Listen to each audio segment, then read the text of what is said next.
We'll never be in the same frame. Well, can you got you? a pillow for me? You want to sit on the table? That would be weird. That would be weird. You're not that small. How tall are you? 5'4", 5'3", 5. How do you not know your own height? I mean, people shrink over time, and I feel like I've been on the planet a long time, so Is I that could have true, started at 6 foot. Is that true?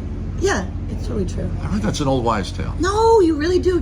Your spine compresses. I had an inversion table once. It was a lot of fun. Continue. Well, an inversion table, you I'm not going to flip let you say upside that and down. not ask you a question about It it. lets you flip upside down and like hang. And Okay. and that would uncompress your spine, making Okay. you 6 foot tall again. That's what But I'm working on. but if you get compressed, right, Yes, and yes. the inversion table opens that up, haven't you just now made that whole thing more prone to being compressed again? Sorry to be the negative Nelly there. Sorry. I think it just feels good. Like It feels stretching. good. Like stretching. It would be like the same thing. Like stretching. Stretching feels good, Okay. and your muscles go back. But it Is there stretches. one big enough for a guy my size? Sure. Yes. It only needs to cover like this much of your back. You put your ankles on, and then Yeah, but I've seen those, and they pivot in the middle. yeah. No, Now, they pivot. They pivot. Yeah. Wherever yeah. your center of gravity is, or Yeah, yeah. near the center of gravity, I'd Yes. imagine. On me, it's wherever the hell it is. Yes. But I'm a long feller. Well, then you wouldn't have to worry about falling as far, because that's the big fear you have in an inversion table. So you is you're feel like that- upside down, and you're like, huh? If this suddenly breaks, I'm Right. going to drop 5 feet to the no. Okay. I just 2 splattered feet, coffee all over myself. 2 feet to the ground, and you would only go like this far to the ground, and you'd be. That's true. So, It's actually safer for you. so floor, my head. These are sunglasses. We don't need those on we anymore. were talking about the fact that you being so tall and me being compressed. Yeah. I need a pillow to be in the same frame as you. Guys, I'm sitting here with the lovely and talented Danielle Dupont. I've known you for 30 some years. We're not the closest people, but I certainly have known you. Yes. Right? Yeah, Or yeah. You're not at my house a lot. I've never ever been to a place where you live. But Should fix that. I've been to birthday parties at your house before. you have. Okay. Well, there you was it for me? Mm-hmm. Okay. I don't remember that. It was in your backyard. I do remember that. Ha. Okay. Now it's all making sense. I've drank since then too. You've drank since then? Yes. I don't remember everything necessarily. Oh, okay. Because I may have had I a get it now. martini. You are absolutely somebody in the Renaissance fair world who has had, and take this however you want, it's a huge compliment, don't demur because it's true, a huge impact because of what you've created. Thank you. Thank you. Thank you. They're probably clapping at home too. Now, what you created is, and around here, FB, not careful, but I mean, I'm going to say what it is. It's the Washing Well Wench show. For those of you that don't know, if you've ever seen the Washing Well Wench show at any Renaissance fair out there, and we're talking about the one with the blacked out teeth and the crazy hair, the comedy show in the wash pit. Not to be confused with some West Coast fairs have a guild called the Washing Well Wenches. We'll get to that in a second. Yeah. But if you've seen that comedy act, this is the person. Progenitor. Madam Wench. Madam Wench. Progenerator? I like that word. Yeah. You created it. When and where? Ooh. Yes. I know when, but tell them. All right. So. Don't talk to me, but I want them to eavesdrop. Don't freak them out. Ooh. So. I'll try to do this as fast as I can. You'd think I'd be better at We're it. in no rush. We both have shows to get to. But. True. When I was 17 years old, I couldn't afford to get into a Renaissance festival, but there was one down the street at the Largo Fair in Florida, at the Largo Library, and they didn't have phones back then. No, they had phones. They didn't have cell phones. Yeah. And I was just a wee little lass in foster homes at the time. I was sort of an unfortunate waif, if you will. And someone said, "Hey, you like Renaissance festivals?" And I'm like, "I don't know. I like D&D." And they're like, "Yeah, you should go to the Renaissance Festival." So this boy friend picked me up in a car, then had something else to do, dropped me off at the front gate, left. I'm alone in front of the gates of a Renaissance festival. What year are we talking? 87? Okay. 86? 87. Okay. I'm at the 86. I am at the front gates of a Renaissance festival with no money in my pockets. 17 years old. Wow. And this person is not going to pick me up until the close of the Renaissance Festival. This is like 10 a.m. and they're not going to pick me up until 6 p.m. Didn't occur to them to go in with you? They had to go. I don't know. Okay. All right. I don't remember. They were a ride. You didn't have a car. You didn't I have have a car. Okay. Yeah. Right. So I was stuck outside the front gate. Couldn't get in. Okay. And I heard all this fun happening inside, and Yeah. I was like, I want to go where the fun is. Yeah. So I like circumambulated the grounds outside. That's 2 giant words you've used. Okay. Gone around the outside of the gates. Don't dumb it down for me. I'm happy because now I'm smarter. Circumambulated? Yeah, to circumambulate. Got you, man. That's wonderful. It's kind of a Catholic thing or Okay. religious thing. Anyway, so you're Yes, walking around the fair. walking around the thing. Looking for a soft opening to get in. Exactly. Oh, gate crasher. Yes. Really? Yes. What did you find? How did you do it? Well, I couldn't find a Fences place. like this? Fences like this. No, they were like this. They were hard. They couldn't get through the fences. I couldn't figure it out. And there were palmetto bushes because we were in Florida, and Right. palmetto bushes are very slicey. So I'm covered in Stabby, sharpie. I'm just covered in mud and blood, and I'm a mess. Blend right into the Ren Fair. Yeah, and eventually I give up, and I'm never going to make it to a place where there's an opening in the fence. So I start digging, and this seems like a lot, but remember, I have 12 hours Okay. to kill. Okay. 9 hours. Your plan. I have no plan. No, but here you do. You're gonna dig. You're gonna Stalag 13 into the Bay Area Renaissance. Yes. All right. This is keep what going. happens. So I just have to point that out so that we know where we are. All it right. was a Sunday, so there weren't a lot of people there. Thank God. And I just dug and dug and dug and then dug and then dug and dug like a little mole and dug, and I'm with my hands and rocks just digging, and I finally make a big enough hole that I can. I'm a wafy little thing. I got up under it. Right. I could do it. I looked around, made sure there was no one around, and then slid in. Okay. And I popped out on the inside of the fair, and I got caught. Ooh. There was someone standing about 200 yards away, and pointed at me and started laughing. Because they're like, once you know the business long enough, you're like, really? You didn't have to dig. You Yes. you got bloody to get into this. And then he said, you could have just walked another 200 yards. No one guards that opening. Apparently, if I had walked 200 more feet, Okay. there was a pass-through. Sure. That everyone uses to go And to I know that backstage. site you're talking about, and I think I even know the opening you're talking about. Yeah, I and think no it one was- ever guarded it. Yeah, that was the Swan. That was the Sure. Swan stage area. Yeah. I know the area. Yeah, I was 200 feet away from that. I popped up in front of the fencing booth. Okay. You know where the fencing booth was. Roughly, yeah. And it was Skip Fox who Okay. caught me. Okay. So this man is older man, like in his 50s or late 40s, is like pointing and laughing at me. And at first I was terrified that I was caught, and then I was indignant because I'm 17 years old and I'm being laughed at. Right. So I walked over to him and I'm like, what? And he's like, you could have just walked in through that gate. And I'm like, And he goes, you want to be here pretty badly? You want a job? And I went, He knew potential. yeah. And I was like, At least work ethic. work ethic. I Right? would get At in least there. the desire. I've got some stories You about may that. not have no skill, but boy, that young lady right there. Enthusiasm is 90% of everything. Yeah. So I was like, I fence. And he's like, yeah, everyone fences. But I was actually pre-Olympic before I went to foster homes. I was Okay. pre-Olympic for fencing. I was supposed to didn't know go that. to the Olympics for fencing. Oh my goodness. Yeah. Wow. So I whomped him 5-0, and he was like, this is the weirdest thing. This girl climbs under a fence and whomps me at fencing. And you worked at the Fencing booth for the rest Okay. of the season. wow, Yeah. 1986 or 7. We're not sure. Yeah, Somewhere in there. Somewhere in there. Wow. And I saw it, but I never even got into the fair. I never got to walk around, circumambulate the fair, because I was hired immediately. It was kind of boring. That was your job. No, that's an No, unbelievable story. It was so sad though, because I saw all the people walking around called actors. Oh, you mean your experience there was boring? Oh, okay. I thought you meant the story you just told. Okay. I wanted to be at the fair. You got a gig and a fine I gig. made it 10 A fine feet. I made gig. it 10 feet into the fair, and I got stuck into. You could have been picking up trash. Yeah. Not that that's a bad job to have at a No, Renaissance. that would have been fair, great. I would have been able to walk Ooh. around and see. I would have loved that. Okay, but you're 1 year in. The When fair you're in, ends, Fair ends. The next year they do auditions. I audition. and now you're known.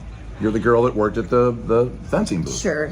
And they don't know. But I go to the auditions for actors. Okay. 'Cause I saw the people walking around like the Queen and Yeah, the sure. things. They were actors. Yeah, I wanted to yeah. be an actor. Right. So every play that I'd ever seen, I'd said that I was in, because that's acting, right? Not Yes, lying. yes. That's acting. No. That's a resume. That's a CV. That's legal. So, I mean, I like I those played a plays. tree and that kind of stuff. So I got auditioned. They hired me. And by Okay. hire means they give you a pass and don't pay you any money. Right. And I was shoved in, like the guilds, like you were talking about. Yes. There was a thing called the Washing Well Oh, okay. at Largo. Right. And they put a lot, there was like 16 girls Okay. in the well. Okay. And it was very lovely, and they were often very beautiful, and they'd sing songs and sweet. And I was kind of hyper. I don't know if you could tell. No. Yeah. You're a very calm person. So picture me at 18. I have to. I knew you. I don't know if I knew you at 18, but move around very fast. Yes. So when everybody would be sitting around, I would be dumping buckets of water on their head and pushing them in the wash pit. And we would have these huge mud fights. And I was just so hyper. We played jump laundry. We would get giant wool blankets. And we'd have patrons hold the sides, and us little waif tiny girls would be thrown into the air. That's fun. Like 60 feet up in the air. That's awesome. So patrons would start to gather, patrons gathered around to see the chaos and mud fights that we had mud fights. We'd be covered in mud. Like, it was insane. That's great. And then these little bits started to come out. Like, if you ran at somebody and yelled, "Daddy," and hugged them, you got a great response. Oh. So if you start pushing all of those little bits together on a pearl, and a little pearl in a necklace, and another pearl in a necklace, suddenly you have like half-hour worth of material. Yeah. And the owner or the director of the Sterling, New York Fair, Gary Izzo, came and saw the show and chose me and said, come on up. And we had taken it on the road once before, and we didn't know what to ask for, so we were paid $50. We went to Colorado. They gave us 6 benches and a bucket and $50. We starved. It was really bad. But I got hired for the New York show, and I got to get formal training. So I got formal training in... A lot of good training at the Sterling Renaissance Fair. Yeah. They hire actors. They hire people that are, Broadway. Yeah. So I got to work with those people. And so my character got polished. My show got polished. And I met a girl who had never seen Renaissance Festival before. And she was my partner. They had paired her with me. But she was an actor. She was a formal actor. What was her name? Christine Wolfinger. Okay. Olive. You remember Olive, I think? So she was an actor. Okay. And it was really fun because she knew how to be a character. When she disappeared into her character, there was none of her left. Right. She was an actor. Right. Me, I knew how to work a crowd. Because I'd been playing with audiences. Perfect chemistry. For 6 years. Yeah. I had been doing my material for 6 years, just playing fantastic. with it. So when we both hit it together, we had boom, instant, great show. And so we started this, and this is probably 92. Okay. 92, yeah. And then 93, and then we start getting hired at various fairs. Eventually she takes maternity, she needs to go raise a family. So I have to find another girl, that's Karen Willie, Ruby Sweaters. And so I bring her in, and I try to make her be Olive. I'm like, you're gonna be Olive. Okay. She can't be Olive, because she's not Olive. No. So I learned kind of the hard way that they have to be their own character. Yeah. So Ruby became Ruby. Right. Instead of an Olive wannabe. And at this point, the makeup's already happening. The iconic look of you is happening. The blackened teeth. Yep. How the hair starts is that I used to tie, as a person, I used to tie a scarf in my hair, sort of bohemian style my whole life.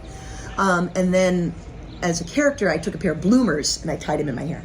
And Shannon O'Brien from Hey Nunny Nunny at Sterling, New York, would braid my hair into the bloomer legs. And the tighter she braided it, the more the bloomer legs would just go up a little bit. Yeah. And I was like, do it tighter. And as soon as I got in the water, it would drip. But do it tighter. And she got it like this high. And I was like, what am I thinking? Just put a coat hanger in it. So, and that's what you still do to this day? Yes. And that's what all the girls' structure is. Look, it's starch. It's starch from doing the laundry. It is not coat hangers. You can be honest here with these people. So the act takes off. It is, how would you describe it? Because, well, you are the creator, but not the owner? Is that, how should we talk about that? I'm the owner. Okay. Owner, producer.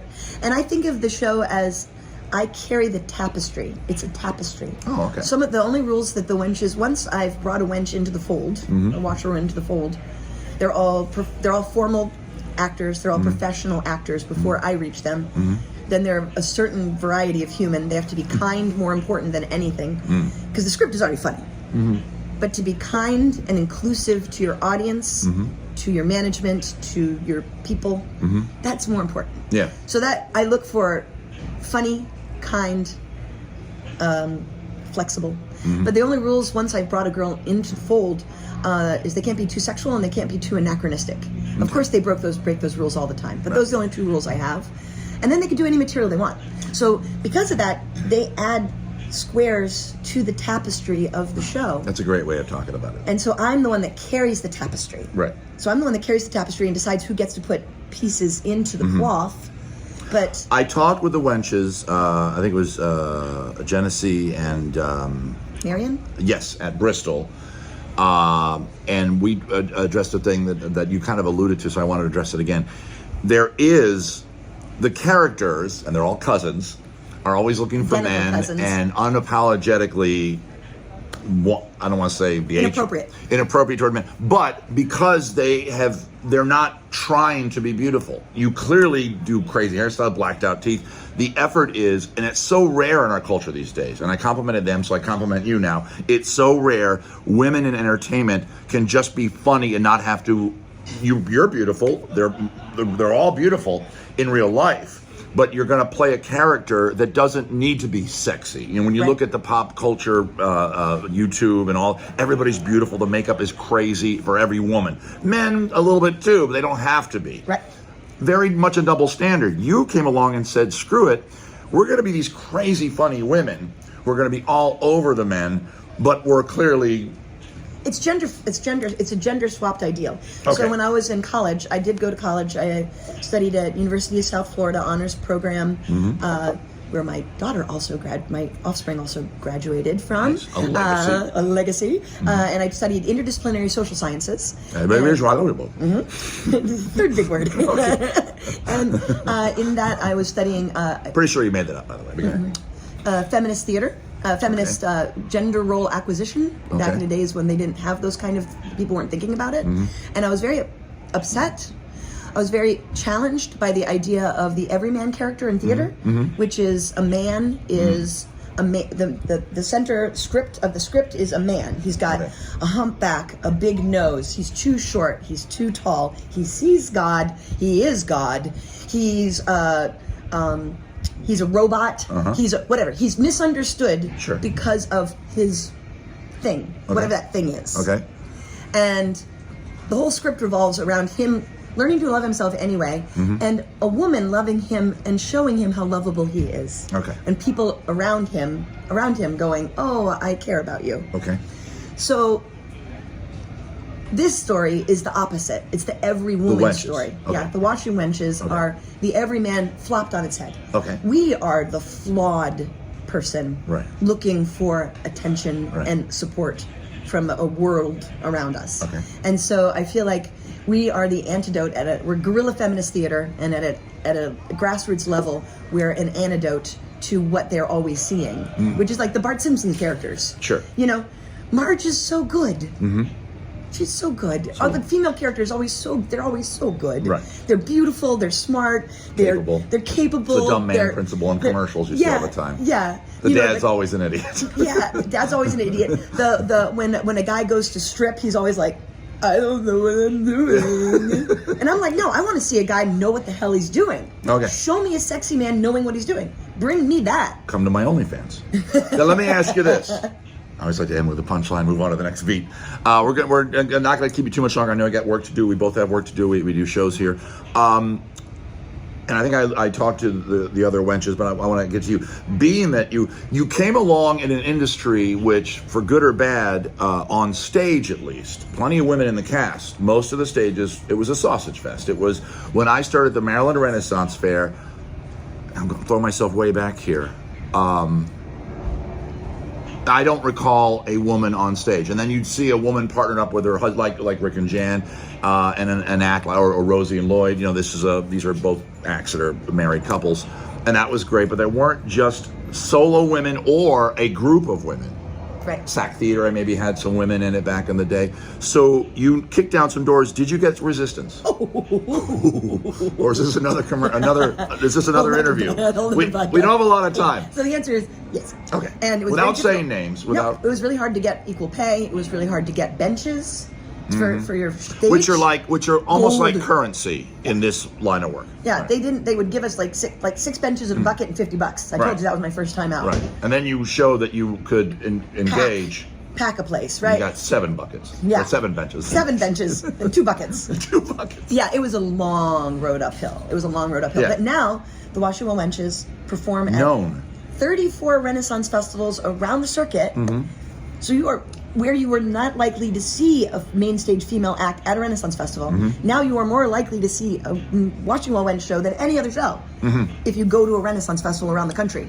I never thought of it that way. That's true. 34 fairs. The most. I mean, is the word franchise the right word? Is the most? Because you're like a Conglomerate. You're a conglomerate. Yeah. Which, and I guess now that I think about it, because I just did some name dropping. I just dropped the name Sac Theater, and I think anyone else.